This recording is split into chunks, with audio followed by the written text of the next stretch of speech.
Oh, I think we did it. I think I did it. It's me. It was my bad. Politicians shouldn't be techies.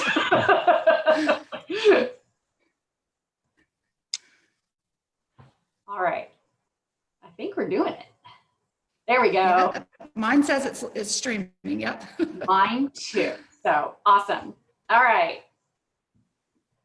Okay. Hi, everybody. My name is Jen Gibson, and I am running for South Carolina House District 99. One of my signature issues is education. I decided that when my son was diagnosed with autism and we kind of were really having a difficult time finding a place for him in school, I began to really see some of the issues in the public education system. And as much as things were working great for some kids, they just absolutely were not working for others. And so that kind of prompted me to get into this. And I have my son settled now. He's not settled in a public school. And I just felt like I really couldn't just walk away knowing that it was like this and that other parents didn't have the options that I had. And so that's one of the reasons I'm passionate about education. I also am the first person in my family to graduate from high school. My granddad never learned to read or write. So I really understand the impact that literacy can have on a family, can have on poverty. And lastly, I think that, now I work for a nonprofit literacy group, and we teach adults the literacy skills that they didn't get from their public ed schools. And so I'm really seeing, what happens when kids get kind of dropped by the system. And I'm very aware that these kids become adults. And now we're trying to fix that. And it's very difficult to do, once you have a family and you have other responsibilities and rent to pay and things like that. So it's a really important problem. So that's kind of why I'm passionate about education. And so obviously with everything that's happened here and going back, I felt like it was important to try to be an advocate for the community and just make sure that the information was getting out there, that the school districts have the resources that they need. The state legislature is instrumental in the funding that makes all these programs happen. So I think that's kind of why I've chosen to get involved. And to be honest with you, I've been a little disappointed by some of the information coming out of the Berkeley County School District. That's why I got more involved. We really didn't, this is an open seat, so we didn't really have an advocate fighting for this district. And so I've stepped into that role. So today I'm joined by Dr. Melissa Negreiros. She is a professor at the College of Charleston, and she used to be a principal at Philip Simmons, which is located in Berkeley County. Hi. Hi, thank you for having me. So great. So she has a satellite internet connection, so it'll be a little bit spotty. We will do our best, and if I need to go back in and fill any holes from things that don't come through, I will be happy to do that. So please post your questions in the comments, and I will make sure to ask them. And I have a few that I'm going to get started with, and then I'll check and see what y'all have popped in with. So without further ado, how do you think that Berkeley's plan, the way that it's currently executed, meets the recommendation of the Accelerate Ed Task Force?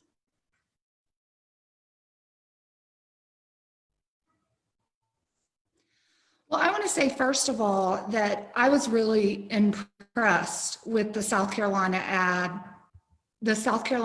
Task Force, that their recommendations, I feel like, were really well thought out, and it gave districts great guidance. In reviewing a lot of the plans in the Tri-County area, it was really evident when districts used those recommendations and when districts did not pay as much attention to them. I feel like the major area of concern for me with Berkeley County is going back and not having kind of a matrix for here's the infection rate, and if it's at this level, we're not going back. They don't seem to be considering the infection rate in making the decision to have teachers and students come face-to-face 5 days a week. So that's the area where I think Berkeley County specifically is not following the guidance. Okay. How would you rate the current plan? How would you rate the current plan right now from Berkeley, just talking about Berkeley County?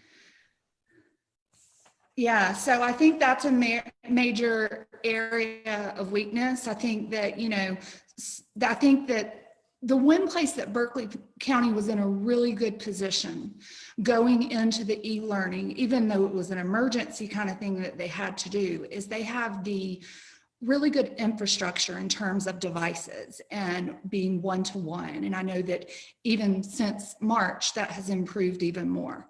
So they have the great potential for that. They have amazing teachers, amazing administrators. So that and the online plan that they have is good. But my concern and where I would think that they're missing the bar is on the going back amid high infection rates, teachers not really having an option whether to go back or not. And I think that will in the end harm them, the district, in terms of a teacher shortage. And also, I think some of the safety guidelines, once they are in school, could be improved. Okay. So one of the things that I've heard from a lot of parents and a lot of teachers is, should Berkeley County reconsider, the idea of an AB schedule where they shift students on different days so that they don't have all of the students in the school at the same time?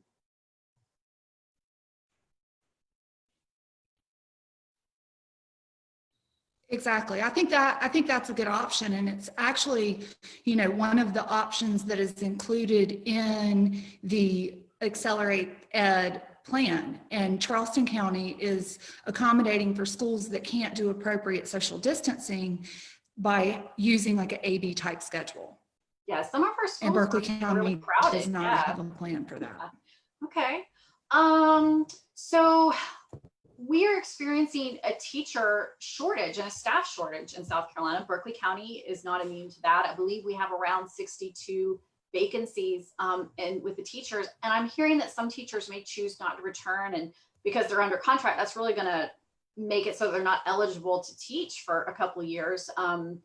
What impact is that going to have on our education system for the next 5 years in South Carolina?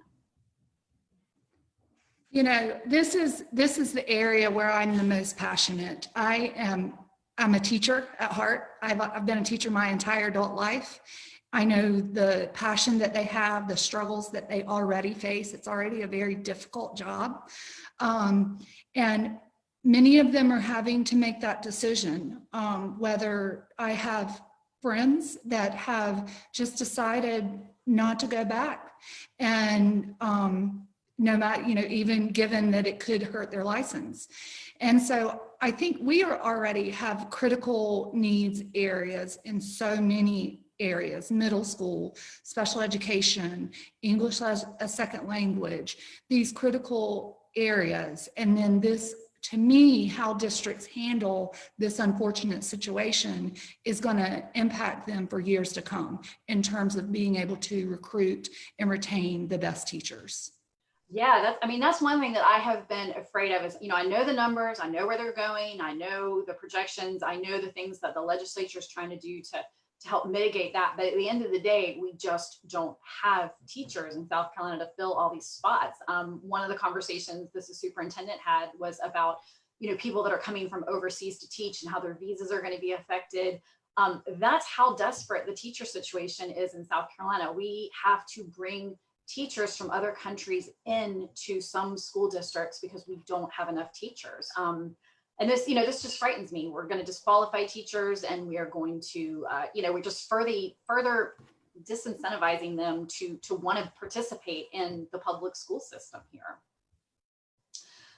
So what do you think, how will online learning look different this spring, in this fall compared to this last spring? Because, it was fast. It was just one day we were in school and one day I think it happened over the weekend. I think we just didn't go back. And I know teachers were really broadsided by that. And, they don't just come up with these plans the day of. Right. I'm sorry, I think I missed a little bit of I my just want to know internet had a little delay. Oh, sorry. So how will the plans look different in the fall versus the spring? The spring was a very hurried, we really weren't expecting it necessarily. It was just very sudden. It was very quick. Districts and teachers were scrambling. How will it look in the fall for folks that choose a distance learning or virtual option? Well, I think that the difference will be that it is planned, that they had time to plan, they had time to get software or different curriculums in place for teachers to use, so that wasn't all on them. I think, you know, the students will be more adapted to it, parents will be more adapted to it, and they've had time to evaluate, okay, what did not go well and how can we improve that? Mm-hmm. As a teacher, how do you think your teaching style and just ability to deliver a lesson plan would differ from the circumstances you had in the spring and the circumstances we will have in the fall? Absolutely, absolutely. And I think that's one thing that if we looked at the infection rate right now and made the decision, you know, as a district, okay, we're not going to start back until the infection rate goes down. So maybe the first 9 weeks, we continue virtual learning.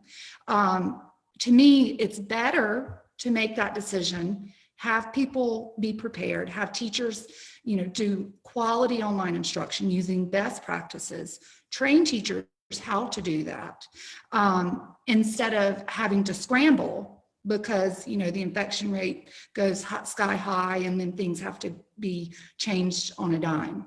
Mm-hmm. Yes. So what do you think about the idea that they may be lives in Berkeley County? This will not happen everywhere. And I know that this will not happen in every classroom, but I feel pretty confident that I can say based on discussions, it's going to happen in some classrooms, that the distance learning option is just going to basically be a live stream of the traditional classroom. How is that going to work for students in the classroom? And then how is that going to work for students at home? What compromises are they making with their education by having this be the model that we use? I used to ask my teachers, so I worked as an instructional coach for a long time working with teachers, and I used to ask them, would you want to be a student in your classroom today? And I can't imagine wanting to be a student sitting and watching a live stream of a classroom. The online that's not what online teaching is. Online teaching has specific practices that you can use to engage students, that you can do assessments of them so you can see where they are, how they're progressing. And that's not customizing instruction or personalizing instruction to the students who are online. As far as the students who are in the class, I mean, I don't see how it would really impact them a ton if it's just a streaming service. But I just don't see how it would be beneficial at all for the students who are doing the virtual option. Okay. And then. In fact, Oh, go on. No, I was going to say that I'm a professor at the College of Charleston, and they are putting some streaming devices in the classrooms there. And I am choosing to do it differently than that. I would rather do 2 different plans based on my students who I have there with me and based on the students, because the best practices are some are the same, but in terms of how you engage students, how you interact with them, it's very different. They're not just watching TV. It's boring TV, Yes. if that's what it is. As a public school teacher, do you think it's possible to create, knowing that the schedule is, an 8-hour day and all the learning hours that have to happen, in that day, is it possible for one teacher to do both a traditional classroom experience and do a distance learning experience justice? Does that make sense? Are there enough hours in the day? So teachers are famous for making things happen. And so that sometimes hurts us in the end because they do a great job no matter what's asked of them. That's one of the things that the Accelerate SC task force put into place, that should not happen. And it's because it's just asking too much of teachers. Like I mentioned, in order for them to have quality instructions, the plans are going to look very different. And so that would be planning double and teaching double. So it's really 2 jobs. Mm-hmm. Yeah, I think that's important for folks to understand that, it's really not as easy as just live streaming it, that there are tremendous disadvantages to the teacher and to the students at home. And I think it would impact the students in class, just because teachers are going to have to respond to questions, the technology problems that are probably going to, I mean, we had a technology problem trying to set this up and we're a little delayed. So Yes. Anybody who's ever played with a smart board or, projector in a classroom knows that it never goes like it's supposed to go. So, yeah, Right. yeah. So I think that one of the biggest discussions, one of the biggest things of feedback that I've had, and not that all feedback isn't valid, but I mean, it's one that I feel deeply because I'm a working parent. I know you're a working parent with, school-aged children. The knowledge that parents have to go to work and their kids have to go to school. Right. And when that all has to happen at home, it's really difficult. Let's just talk about that. Especially since we're both, working moms. Let's talk about it. Yeah. This is an area where I don't think there are any easy answers. Parents, are in the position where they may have to send their kids to school, even though they're not necessarily comfortable with that, because they do have to work and because they do have to, pay their bills and pay for food. So I understand that struggle. And that's why I want to emphasize that, it's parents' choice to make. And I respect the choices because some of them don't have a choice. They have to make it based on their situations. It's so tough that I don't have a great answer for that. But I think, in looking at the overall picture, there are some other things that are harmed by returning too quickly. And that's health and safety of students and staff. And we look at it and teachers don't have the choice either. And a lot of them have to send their children as well, even though they don't feel comfortable. Right. And some of them teach in different districts that are doing AV schedules and things. So that's going to be a coordinate. Yeah. It's a nightmare for every single parent, whether you're working. It's a horrible situation. Yeah. Yeah. So one of my concerns, and I had this happen a lot with my son in the first grade. I would get that call because we really hadn't figured out what was going on. And I would get the call and they would say, you need to come get your child. And either my husband or I had to leave work, and it was always me that had to leave work. And so I would have to go get him. And for whatever period of time, we were trying to, figure out what was going on. I was home with him. And I will tell you as a working mom perspective, to have to leave in the middle of the day, to have to cancel meetings, that was really difficult. And so I'm concerned when I see these plans. Do you think that there's a huge potential that many of these classrooms are going to quickly go into quarantine? Yeah, in fact, that was one of my deciding factors in whether or not to send my own children back, because I really believe that I don't think anybody's going to argue with you that face-to-face, normal face-to-face is better for most kids. But emergency e-learning and having to, cancel school and quarantine and then go back, even from a parent scheduling point of view, parents who may be able to figure things out if they know the plan, when it's so unstable because of the infection rate, because there's an outbreak in a school or in a certain area of the district, then it could be even more unstable and difficult for working parents than it might be if they had just gone with the virtual option and then been able to arrange things around that. It's not as disruptive for the students or the parents. Definitely. Do you think it potentially could impact when we get all students back in a classroom in a face-to-face situation if we go back too soon? Do you think it would delay that happening? Absolutely. I think that, we've seen over the past few months how we were flattening that curve, and then all of a sudden it increases again because of our actions. So I really feel like, I'm not a disease doctor, I'm not a specialist, but that if we follow the recommendations, that all of the experts are giving to us, then we're just, to me now, we're just prolonging the inevitable. So we get it under control and then can feel more secure about going back. Okay. So one of the things that I've called on Berkeley County School District to do, because it is the Berkeley County School District that will ultimately make this decision. They have to have all that approved by the state superintendent's office, and the governor's office can submit an executive order to suspend in-person school. So there's a couple organizations that will have a say on this and will impact it. All of them are elected officials, so you can contact them and reach out to them.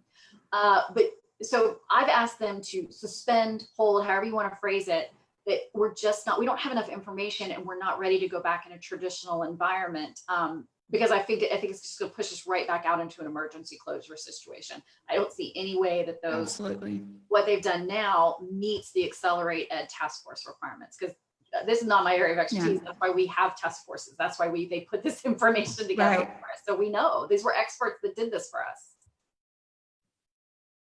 Yes, absolutely. I think that would be my major request too. It's not, then, parents are in a position, they get the choice, but then they also have to make the choice. Right. So I think that if we just delay that, there are other options. None of them are great, but at least it keeps our students safe and our teachers safe, and our school employees safe. And that should be, in my opinion, the guiding principle to all of this. What is going to keep, when I was a principal, my job was to keep my students safe. That was number one. Yes, we educate them. They're here to learn, but at the end of the day, they need to go home to their parents the same way they came to me. So keeping them safe is 100% the priority. Yeah, one of the things I've always noticed, and I know we talked a lot about it, I'm a volunteer with Moms Demand Action. I'm a Moms Demand Action gun sense candidate. And we've often talked about that teachers are prepared to literally take a bullet for our children, that y'all train for that. You walk into the classroom knowing every day that that's a possibility.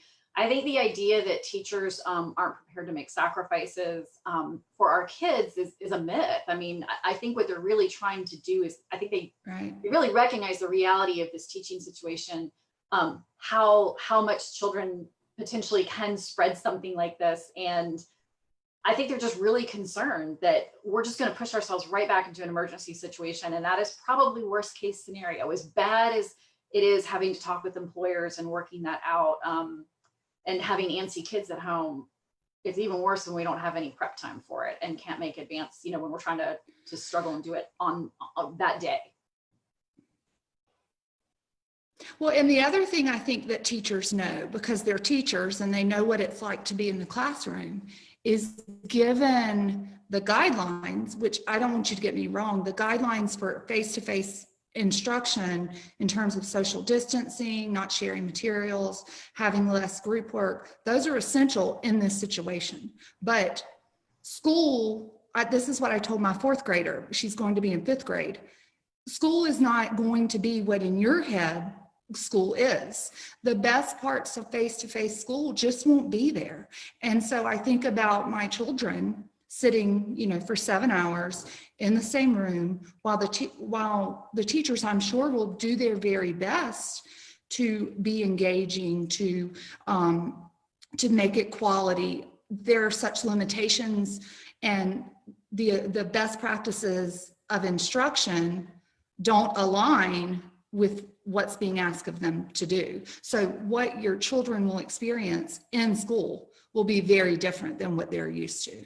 And teachers know that, and they see that is not good for kids either. Yeah, I mean, that's what I keep coming back to. I'm like, well, who do I listen to? And I think about that in my mind, because I've had that discussion with so many teachers. I've been involved in trainings, and I just think back to that teachers walk into a classroom every day knowing that there is a chance that they will not walk out of that classroom because they are protecting the kids in it. And so when I go back to that in my mind, it kind of, I really see where the motivation is and where teachers are coming from with this advice. I know many teachers who are willing and happy and feel very comfortable going back into the classroom that are still advocating for us to wait because they realize that there are flaws in the current plan. So I'd like to bring our and I think, oh, go on. Can I say one more thing? Yeah, I've seen this, I have to advocate for teachers here for a second. I've seen it floating around, you know, the kind of perspective of, well, maybe it's just easier for teachers to do online instruction, so they don't want to go back because it's just easier. I know I would not feel that way, and there's no teacher that feels that way. If you're doing quality online instruction, it's much more difficult to plan. So that's kind of a misconception that people have as well. It's much more difficult to plan. It's much more difficult to keep the kids engaged. So it's not a matter of teachers wanting to do what's easier. I think that they really see, because they know how school works, they know how classrooms work, they see the limitations of the situation. yes, thank you for sharing that. I'm gonna bring a couple of comments in that we have from the people that are watching along with us. Lori stated that the school district is not requiring masks, and she's concerned that it's a huge issue, and several other people are concerned about that too. And that's the case, right? Masks are not required in Berkeley County. They're just encouraged. Yeah, so I actually wrote down the quote. In Charleston County, on the other hand, they're required. And in classrooms, except for in the classroom when they're in their workspace, 6 feet apart, or they have the plexiglass. In Berkeley County's plan, I have not seen any mention of the plexiglass. They say that they will social distance when as practical, both on the bus and in the classroom. And masks are encouraged, not required for anyone. We do know that the school board can change that about it, that they could make that a requirement of the plan. So if that's something that you're concerned about, I would highly recommend that you advocate with the school board and with the state superintendent's office that you feel that's an important part of the plan that you'd like to see changed. So just to give everybody some feedback on that. We have a question. Do you know if assistants will be in our K-5, K-4, and special education classes, even if we are able to have lower numbers? And do you have any info on when we as teachers will be given more info on the face-to-face blended learning implementation? And you're I don't know. So, yeah, I'm not sure that we'll be able to answer that question. But I've asked. I can say that I think a lot of that the district doesn't know yet. I don't think that they're going to know, about class size numbers or, how many are online, how many are virtual until July 29th. So I think some of those questions the district doesn't even know the answer to yet. That's what they've communicated to me, that they really can't answer these really specific questions about how many, people are going to be, how many adults are going to be in the classroom? Will they all be certified teachers? Will it be a sub? They can't answer that question because they don't know how many students are going to be in the school and how many teachers they are going to have and how many subs they're going to have. Now, other school districts have been able to compile survey information and make some educated guesses. Berkeley School District has chosen not to do that. So that's just right. So, okay. And then the whole thing on the face-to-face and blended learning, that's one of those that there's very little in writing about it. I'm hearing principals tell parents that is not going to happen. I'm hearing the school board tell me, I'm hearing the superintendent's office tell me that that's what they're piloting in the summer school. It's going well. I have a message from a school board member that when he spoke with the superintendent about it, that is how the classrooms are going to be. So I have an idea. I have some educated information from discussions with people that are prepared to know, not just, conversation of a conversation. But there's still not a lot of consistency. My thought is that they do have some idea of the numbers, and they've realized that that's probably the only way they can make this work if the percentage of students come back that they're expecting to come back. Do you agree? Do you think? I'm not sure. I haven't been privy to those conversations. So you're saying the live streaming where the teacher would be teaching online as well? Yeah. Oh gosh, I don't know. I hope not. I hope not too. That would be. Just to note, that was the number 2. In the yes, that's what I was going to say. The accelerated ed, that's the guideline. Keep them safe, and teachers shouldn't be responsible for both at the same time. Yeah. So that is not following the guidelines. Yeah. Okay. Next question is, how will elementary schools have breaks for the little people? They can't use the playground, so what happens? So I know that the answer is they can't use the equipment, that they are going to be allowed outside, and it's going to be staggered. What that looks like is going to completely depend on the number of students in the school. So while the goal is to get them outside and give them some runaround time, between the staggering idea and having the staff to do it, we all know that sometimes what ends up happening is it's just not practical, and then it doesn't happen. They're in the classroom all day, and we don't know we don't know, but be prepared that could happen. Another great question is in this, I think you probably could answer this. Is it even legal to live stream students? Don't privacy issues come in? As a principal, I'm sure you can answer that. That was one of the things that I was thinking. I would think that they would have to, that parents of the students in the classroom would have to sign some type of media release. A lot of times, there's a form that they sign at the beginning of the year with that anyway. So the school would have to look at options if they had, maybe putting all the students who didn't have the permission to do that in the same class. There would definitely be some logistical issues around that. Definitely. Yeah. Okay. Next question. Let's see if it's a question or comment. Either way, we'll just read it. The rationale of having face-to-face students do exactly the same lesson as the virtual blended students is the possibility of having just shut down schools again. So Karen saying that the rationale of having face-to-face students do exactly the same lesson as the virtual blended students is the possible of having. Okay, so I'm not entirely sure if that's a question. Perhaps you could give me a little clarification, Karen, if you're still with us. Let's see here. Jason said his child's going to be going virtual, but he really wished there was a plan to transition kids back to the classroom when the virus goes away. Oh my goodness, speaking to my heart. Yes, I think we all want that. Yes. Yes. Another question about, and will there be the videotape for other kids to view later? Is that even legal? I think there are some issues. We know. I think they are going to have a release.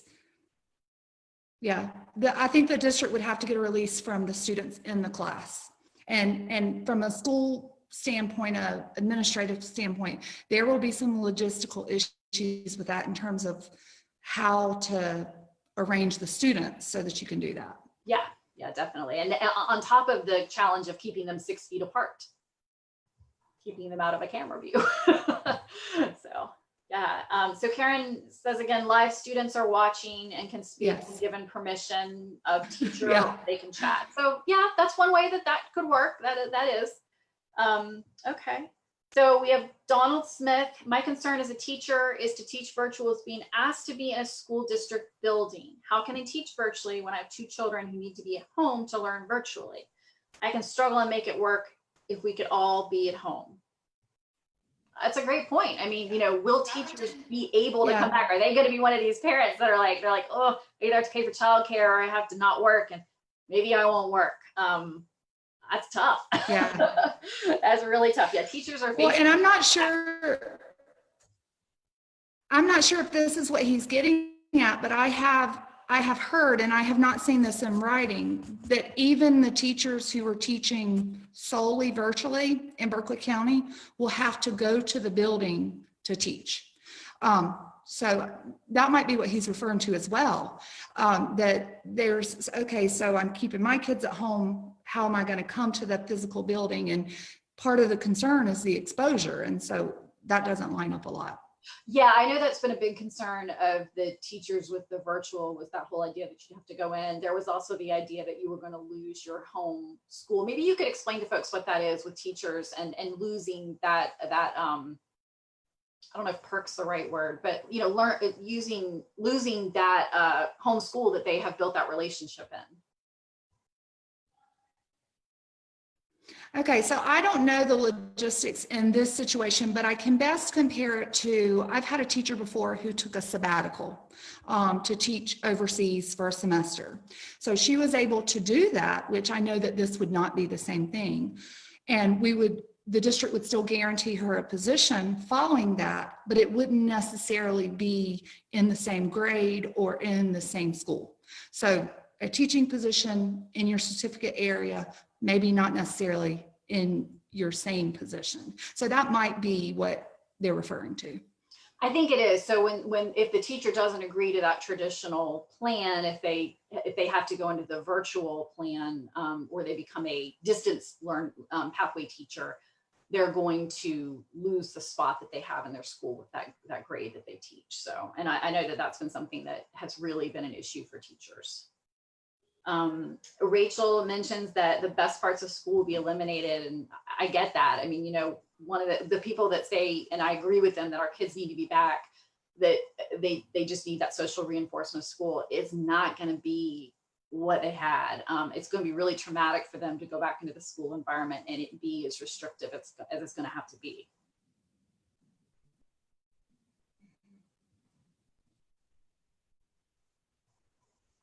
Elizabeth says, teachers are concerned that an entire generation of youngest students will learn to hate school because the things that make it fun have to be eliminated. I mean, do you have that concern that this is really going to traumatize kids? You know, I think kids are resilient, but I do get what she's saying. I have a student, a 5-year-old she's going into kindergarten, you know, and I think about the normal day for a kindergartner is, you know, everybody's on the carpet together in the morning, and then they're rotating through centers in groups, and there are tables and not desks, and that's how we want it. And so to not have that would be devastating, because it's just not good instruction, not by the fault of the teacher or the school. It's because of the limitations are in place because of this virus. But yeah, I think that kids are resilient. I think that they will overcome this, but it's definitely far from what I want for my own child. Yeah, tough decisions for everyone. Cecilia Bell says it's totally not developmental for K-5 and K-4 students to sit in desk all day, and she's right? I mean, is that developmentally appropriate for them to have to be in the same classroom all day sitting at a desk?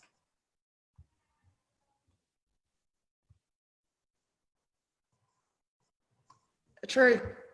Yeah, absolutely. I think for a lot of children too, it would be, especially you think about our students who need to move, who need to get around, it's not even reasonable to expect that from them.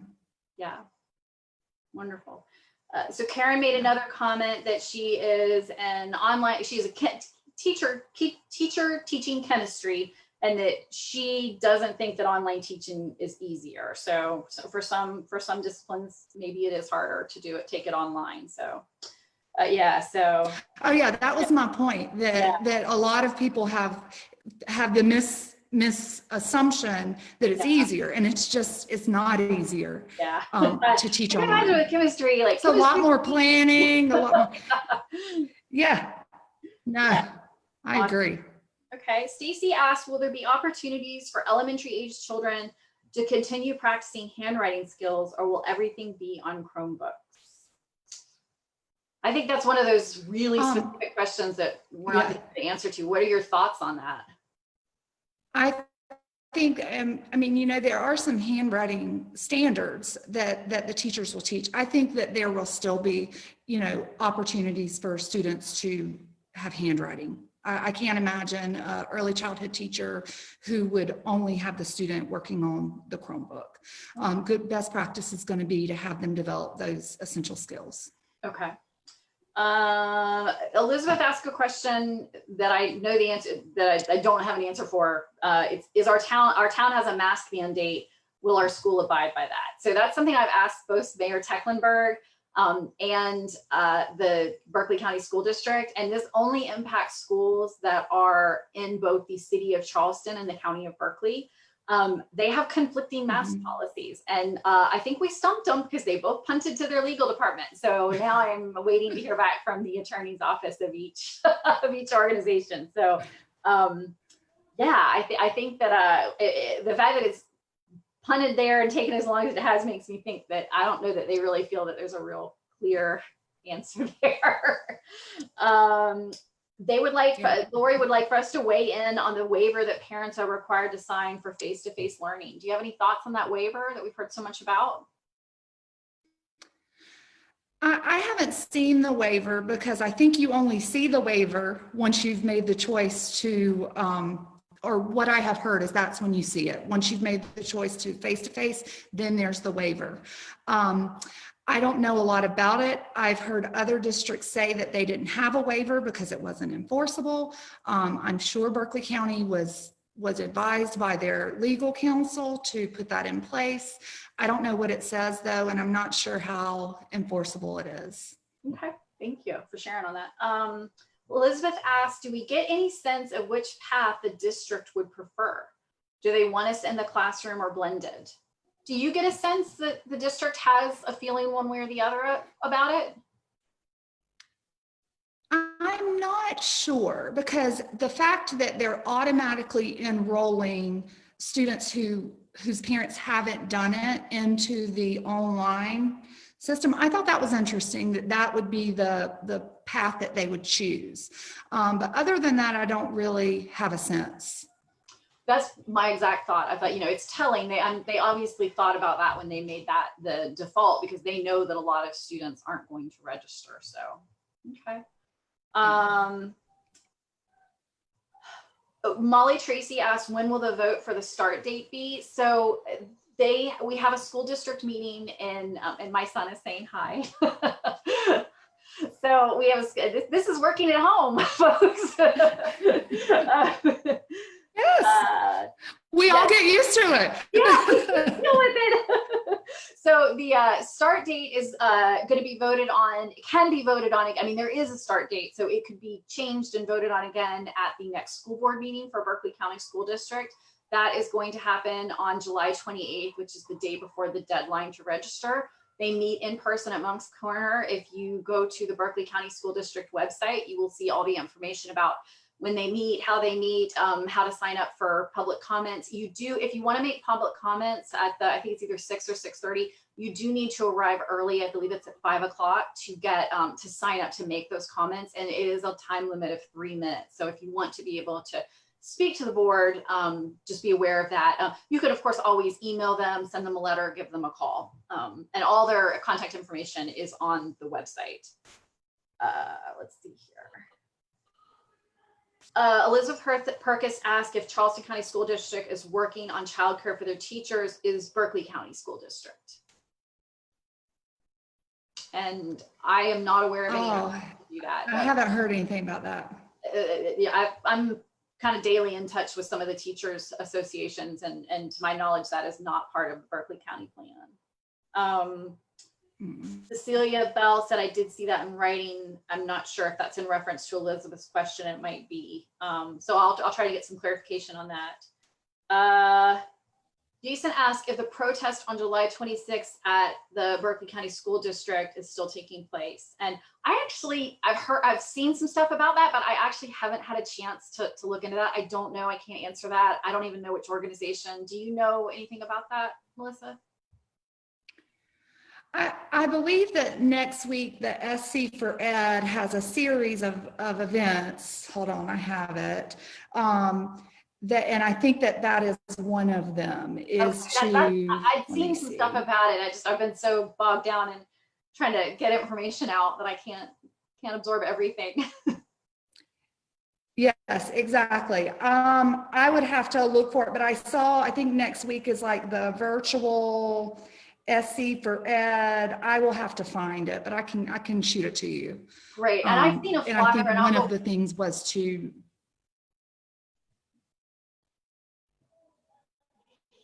Yeah, and I've seen a flyer. I'll make sure and get that and post that in the comments for folks. So, but I think that's what they're talking to. And so Lisa reiterated that the 28th at 6 p.m. and that's the school board meeting. let's see here. Rachel offered that July 28th is the motor march to protest the safety measures during the board meeting. Yes. Renee said that she's worried about the shortage of teachers and the lack of subs, that we already had a shortage of subs last year, and with teachers calling in for respiratory symptoms themselves and their family members, how will we be able to function? That's a great question. This is one of my biggest concerns. I did not see any type of contingency plan for Berkeley County and their plan. We have, anybody who has been in a school building for the past few years knows that often, because there's such a limitation on subs, especially in rural areas. I know when I was at Phillips Simmons, because of traffic, we would have a difficult time getting substitutes. And, you know, unfortunately, what happens in those situations is classes are split. I've heard talk of other positions, such as instructional coaches, being used as substitutes across the district, which I have my own kind of concerns about that. But yeah, that's a major concern. I don't see how, especially if a teacher has to be quarantined for 14 days, you know, how they are going to accommodate with substitutes. Yeah, and I know that the school board has said that they are committed to not having split lists, to not having that happen. I know that they have set aside some extra money from the CARES fund to try to bring in more substitutes. I don't see how the math on that makes sense. So it's one of those things that they're saying one thing, but there is no plan, there is no alternative, there's no plan in place to do something different. So it's kind of like saying, well, I'm committed. If they're not, yeah, if there's not a substitute available, there's not a substitute available. You know, you can't create a substitute. So that's that's a concern. And then the kids have to be supervised. So there's only so many extra positions in the school building. Yeah, I have a lot of things that I'm committed to in my daily life, like, you know, making dinner from scratch every night and going to bed at 10 o'clock and all those things. And then my day happens and those things don't happen. It doesn't mean I wasn't committed. It doesn't mean it's not important to me. It wasn't realistic to make that happen. It's not a judgment call about it. It's just, we can't say one thing and that's the answer if there's not a plan to make it happen. Well, I can say too, you know, we had the question earlier about assistants in special ed, assistants in pre-K and kindergarten classes. This might be a concern for assistants. I would not doubt that if a sub can't be found, they'll be pulled. Because again, you have to go with what the best case scenario is. It would stink to have to pull the assistant to sub for another class, but it's better than splitting a class. So I think that those people who are in assistant positions, you know, should probably, and they probably already see that coming. So any of the extra positions in the school might need that. Okay, so parents need to understand that if a class traditionally has an assistant, that assistant may have to get pulled. And so what is the case at the beginning of the school year as things progress? I mean, best case, things don't spread. I don't see any evidence to suggest that won't happen based on everything that's happened, and that won't happen. But if the trend continues, they're going to start having to pull people from classrooms, from other parts of the school. Okay. Sue offered a great observation. She said her grandson did handwriting and he started cursive writing in the spring, and he did the work and took a picture on his Chromebook and submitted it to the teacher that way. And one of my son's old teachers, third grade. I was gonna say, one of my son's old teachers is watching. Hello, Mrs. Wright. It's so nice to have you. Teachers are such a huge part of our hearts. Like, I will forever love Miss Gerald. So you were going to say something about the third grade, probably about the curriculum for third graders in cursive. The handwriting, yeah. So if you have a third grader, you should see some cursive writing in their assignments. Great. Okay. Tony would like to know when school will start in Berkeley County. I stress this, just in Berkeley County. It is scheduled to begin on August 24th. That's a week after the original start date. That date could be changed by the school board. Just be aware of that. Keep an eye on it. What's going to happen August 17th through the 21st is LEAP testing, and that is only for some students. The school will notify you. And listen, I know I've had some questions about LEAP. Do you want to explain to them what LEAP testing is, like what they're doing with that, and students that potentially could be impacted by that? And it's not part of the regular school. It will not count towards the 180 days. Right. So I was trying to look. That is actually one of the things that's in the SC for Ed, not SC for Ed, the Accelerate SC plan, or the LEAP days. And it says that it's 5 additional days at the start of the year for students to learn, for teachers to learn, evaluate, analyze, and prepare. So I think that different districts are using those days differently, but it really is looking at a specific population of students, and that includes students who had low engagement during the e-learning, maybe students who have gaps from prior assessments, and really just to kind of help a lot of, I've seen some districts, I know Dorchester 2, their plan is to use that for assessments. And I noticed too that in Dorchester 2, they are paying teachers to help with that additional, which I thought was great. And so it's really to address some of the needs, the testing for our higher need students. Okay, and the school will be in touch with parents if that's the case. And I kind of got the sense that as a parent, you might already be aware if there's an issue, that, you know, if there's a gap in with your students learning, if they were having a hard time with something, or even it was explained to me that it would probably have been they had the gap before this even began, and now there's concerns that the spring, you know, compounded the problem. So Elizabeth wants to know is, could you end up with office workers, cafeteria staff, etc., acting as substitutes? I don't know. I guess it depends on how committed they are to not splitting classes. Yeah. Because it's got either you split or you pull from somewhere else. Yeah. You know, I don't really think necessarily cafeteria workers, but I could see office workers, I could see assistants, cafeteria workers, you know, they have things that they have to do right then in order to prepare for students to eat. Everybody's busy in the school, but there are some things that can be put off a little bit. And I know I've been in a position before as an administrator to have to pull people and ask people to cover a class that I didn't want to ask them to, but administrators are in hard positions when it comes to that. Yeah. What are the requirements to be a sub in the Berkeley County School District?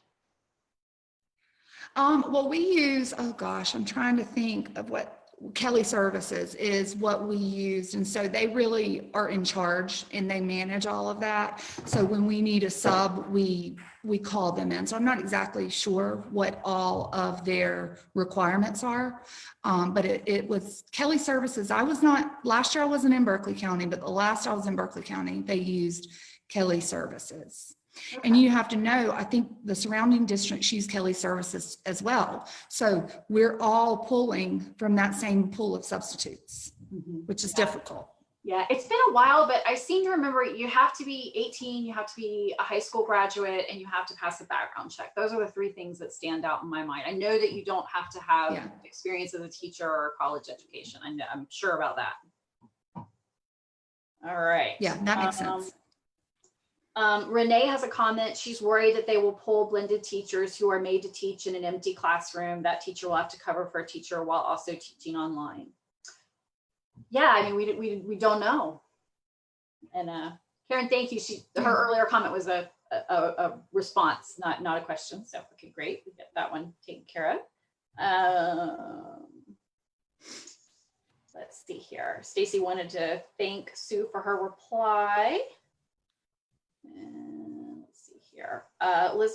Rachel Elizabeth has a question. What about teachers who had to fill out the medical form for the survey the district sent out to teach in person or virtual?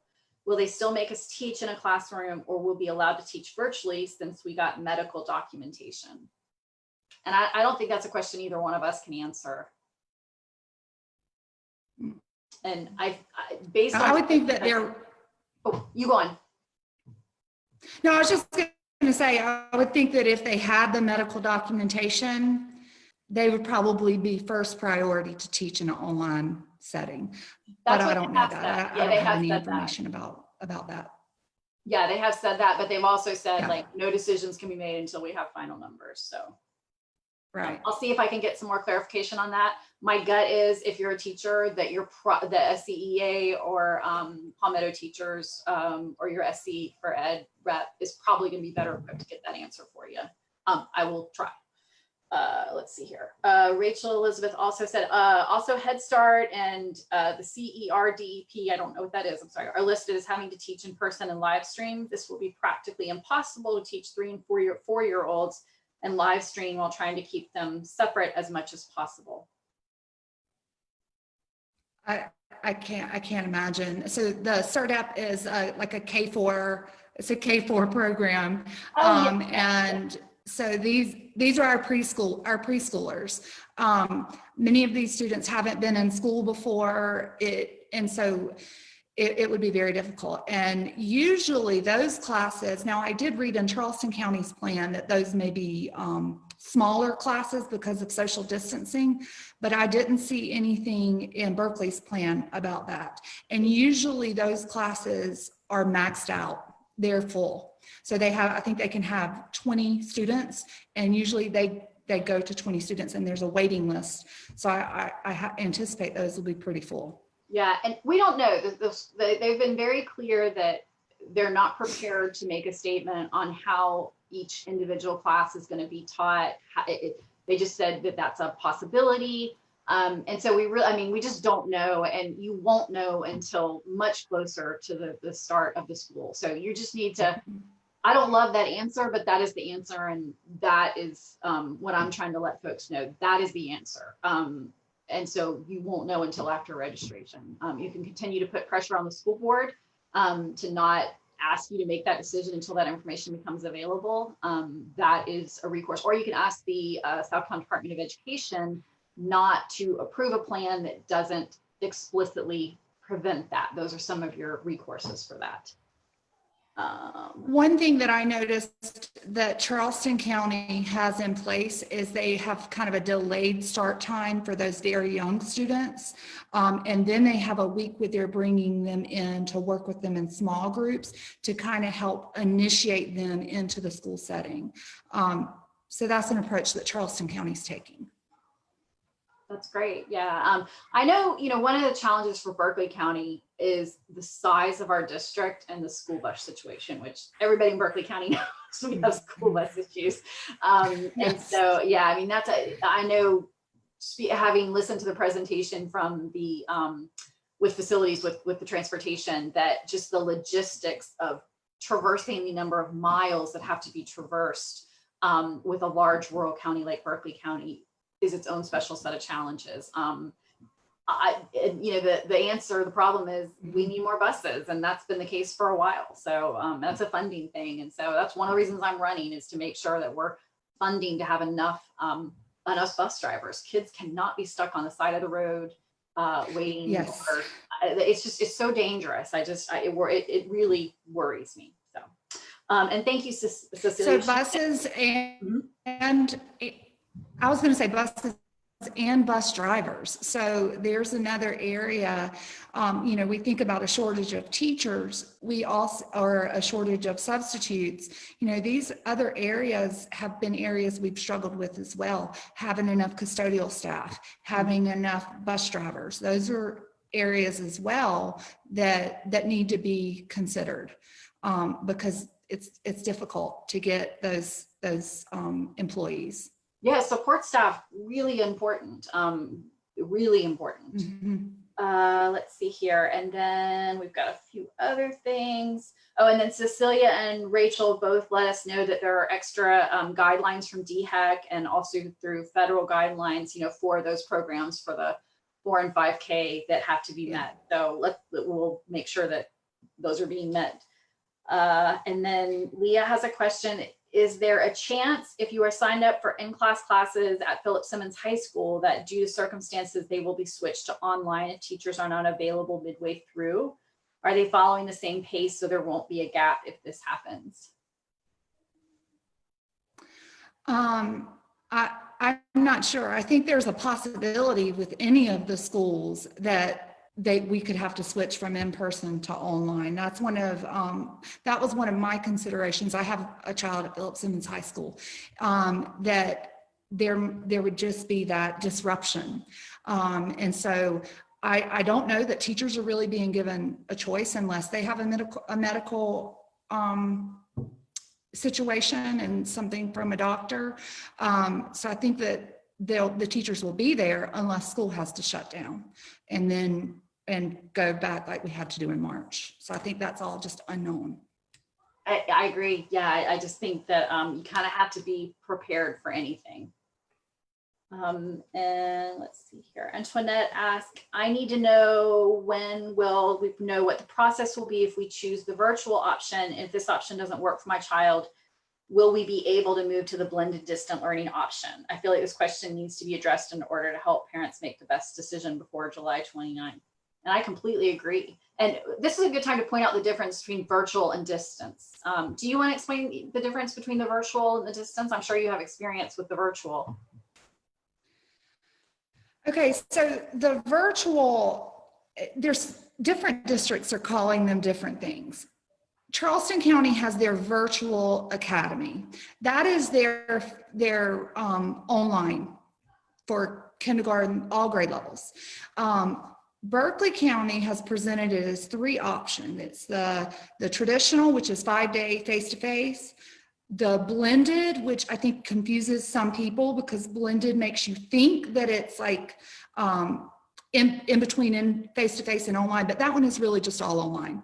And then the virtual, which is pre-planned classes, so classes that really were already available through different avenues for 7th through 12th graders to get high school credit.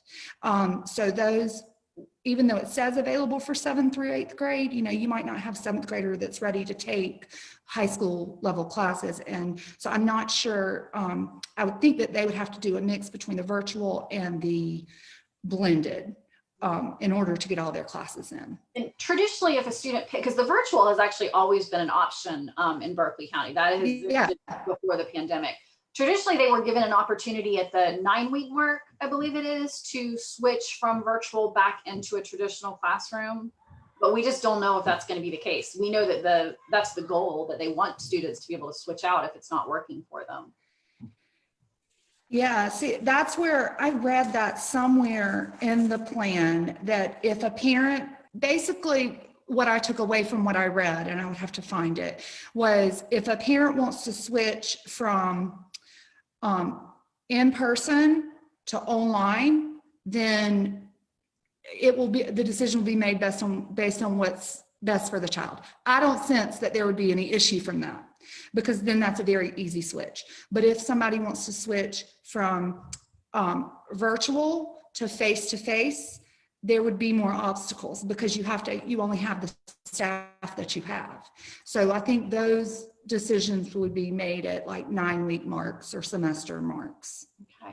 I would probably just encourage that person Antoinette, to reach out to your principal and see if you can get some from your home school and see if you can get some clarification. If a principal said that you'd be able to switch, does a principal have the authority to kind of make a statement like that and it be enforceable, or do you really have to revert back to what the school district policy is in writing to know, for any true guarantee? I think that if they have the space for them to be able to switch, then the principal can make that decision. But if there's not space for them, the principal, they've left they have had to leave some wiggle room, because if the staff's not there, just like they're not able to know right now what the ratio is going to look like because they're waiting on the surveys. Once they get those once people decide what option, they will use their staff and plan it around what option people chose. And then it'll be hard to change from online to face-to-face because of the limitations that you have with staff. Okay, thank you. Let's see here. And let's see here. Elizabeth would like to know, can blended teachers choose their own curriculum, or will they be forced to use Edgenuity, etc.? I don't know specifically about that. I know, with my work in Berkeley County, we always prioritize doing the instruction focused on the standards, and then any other programs and materials we had were supplemental. We could use those to supplement our instruction. I don't know if any of that has changed and they're required to use it a certain amount of time. I would hope not, because I really think, the teachers are able to pull together their resources to give the best instruction possible. But I don't know for sure what the requirements are on that. I did ask about that when I spoke, and we had a quick discussion. We covered a lot of ground, very quickly with the superintendent's office. They have made improvements to the Edgenuity. I know that there were some questions from parents and students about, the questions being marked correct or not correct in the feedback. And I don't believe that part is going to be addressed, but there have been some additional features that are added. But that is still the plan, to rely heavily on that. I do not know that they have made a statement to teachers one way or the other. To me, it seems like it might be a little bit lower on the priority list. They've got to figure out how is it even happening before they start talking about the software situation. So would be my gut on that. And then Cecilia offered, she's replying to Antoinette about the board meeting. Kathy posted some information about that at all. And it looks like you can change at the 9-week mark, and you have to make a request in writing ahead of time. In the 50-page document from Berkeley County School District, they did mention exactly how and when to make the request and under what circumstances. It has to be approved by the principal of when it can definitely be done without approval. So it really just comes back to, I know that the school district wants parents to have flexibility. I'm positive about that. I know that they want kids to move into whatever pathway they think will make the most sense for them. They also recognize that they are facing tremendous student-teacher ratio issues, and that they haven't been able to figure out the answers to all these questions and problems. And so when that problem, I think if they can punt on that, they will have to. And so that's just something I think we as parents need to be aware of, as the community needs to be aware of. So I think we're pretty much caught up on questions. And do you have, just in kind of closing, do you have any words of wisdom as a parent and somebody who has so much experience as a teacher and as a professor that educates teachers on, how to navigate this, how to make the best decision for your family and the community? Well, I would say, that you have to just really consider, the way that we did it is we sat down and said, okay, here are the pros to going face-to-face. My kids really want to be in school. I think, my son's taken engineering, has an amazing engineering teacher. He wants to be there doing the things. And my daughter is going into kindergarten. So many reasons we wanted them to be in school. We have to work. We needed them to be in school. But then we looked at the cons, and in terms of, I think it's really important for parents to understand that if you make the decision to send your child face-to-face, that in my opinion, there's a high likelihood there could be a disruption to your schedule because of some type of outbreak in a school, something that's a possibility. And also that it's not going to look like normal school. So knowing that going in, preparing your child for that going in, especially if they're used to having, really amazing experiences in school, no fault of the teacher or of the school, but it's just not going to look the same. I did notice, and maybe we can share it, that now Berkeley County has on their website a document, I think it's entitled how to decide what's best for your family, that has all the different versions, and then it's like a rubric. And so I would encourage you to use that resource as well in making your decision. Great, thank you so much. That's great. And as someone who's running to be your House representative that will have an impact on some of these decisions that are made, I just want to assure folks that anyone that wants to send their kids to the traditional model, I hear you, I understand, and I completely support you. I get it. There are reasons why some kids just really need to be in that school environment.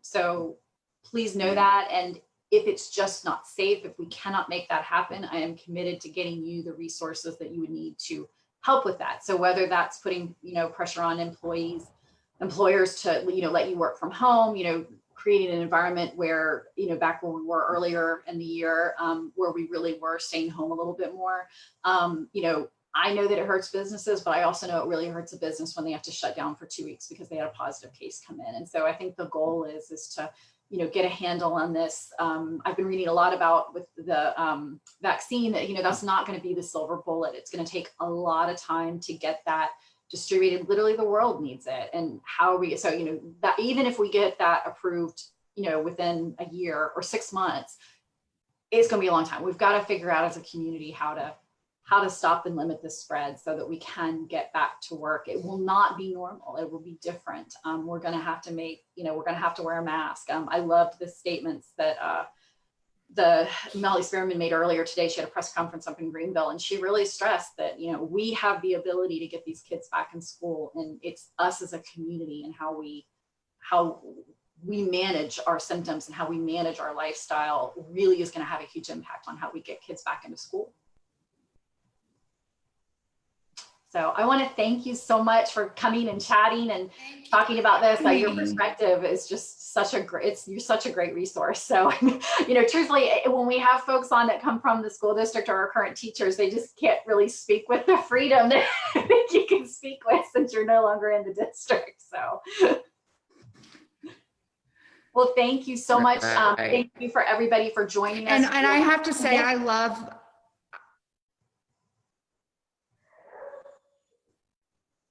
I just wanted to say I do love Berkeley County School District with my whole heart.